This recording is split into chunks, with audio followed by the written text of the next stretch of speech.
Muy buenos días, estamos aquí en Revivados por su palabra, con la palabra de Dios que vive y permanece para siempre. Esta mañana vamos a adentrarnos en otro libro de las cartas que escribió Pablo. Son varias, así que vamos a disfrutarlas porque en ellas vamos a encontrar los consejos sabios que el Señor quiere darnos en un mundo tan complejo en el que vivimos y en el que vivía en ese tiempo también, en esta parte de Europa, ¿no? Y, ¿saben? Corinto era una ciudad muy importante, pero muy importante para el Imperio Romano. Era un lugar comercial, era un sitio estratégico para muchas cosas porque eran puntos de conexiones con Asia y Europa. Entonces, realmente Corinto era un sitio donde confluían muchas personas de todas partes.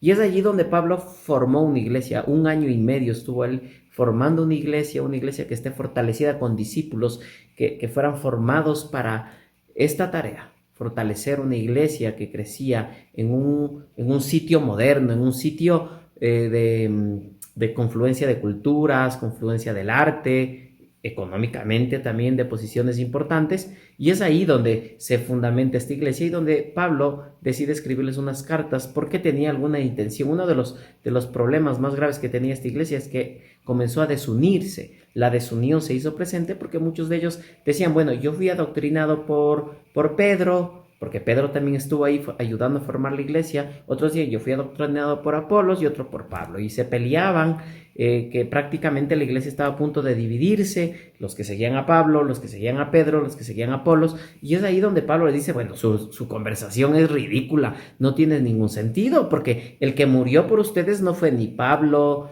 no fue ni Pedro, no fue ni Apolos, el que murió fue Cristo. Y es el Cristo el que debemos glorificar, y es el Cristo, es la pega de este problema de desunión, por decirlo de otra manera. Y esa es la intención que les da, y entonces les lleva a entender que el Evangelio, la predicación del Evangelio como que debe ser el centro. La predicación del Evangelio tiene como intención no exaltar a los seres humanos, sino exaltar a Cristo, ¿no? Y por eso, miren lo que dice el verso 18, me explico. El mensaje de la cruz es una locura para los que se pierden, en cambio para los que se salvan, es decir, para nosotros, este mensaje es poder de Dios. Y él les está explicando, ¿no? Que en la vida de la iglesia cristiana debemos entender que el centro debe ser la predicación de Jesucristo y que este evangelio es un poder y es una locura para los que se pierden, porque obviamente significa dejar estas posiciones humanas, el orgullo humano, y ser más humildes delante de Cristo.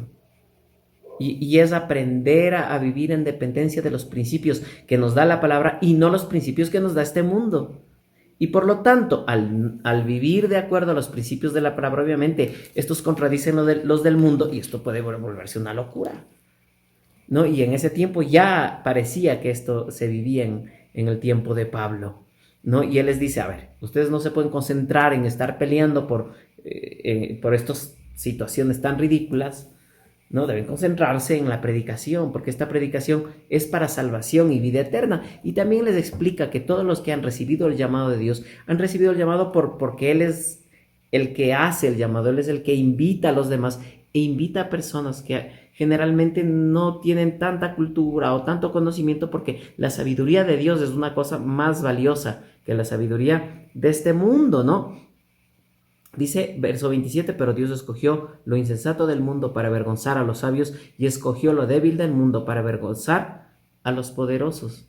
Es interesante, ¿no? Porque Dios nos elige a veces en situaciones donde como seres humanos quizás no tenemos tanto valor para el mundo.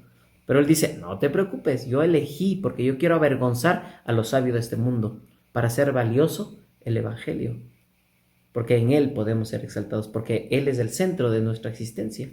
Y esta mañana no te sientas poca cosa, porque eres hijo del Rey y Él quiere exaltar su nombre a través de ti y te puede usar así como eres, aunque pienses que no.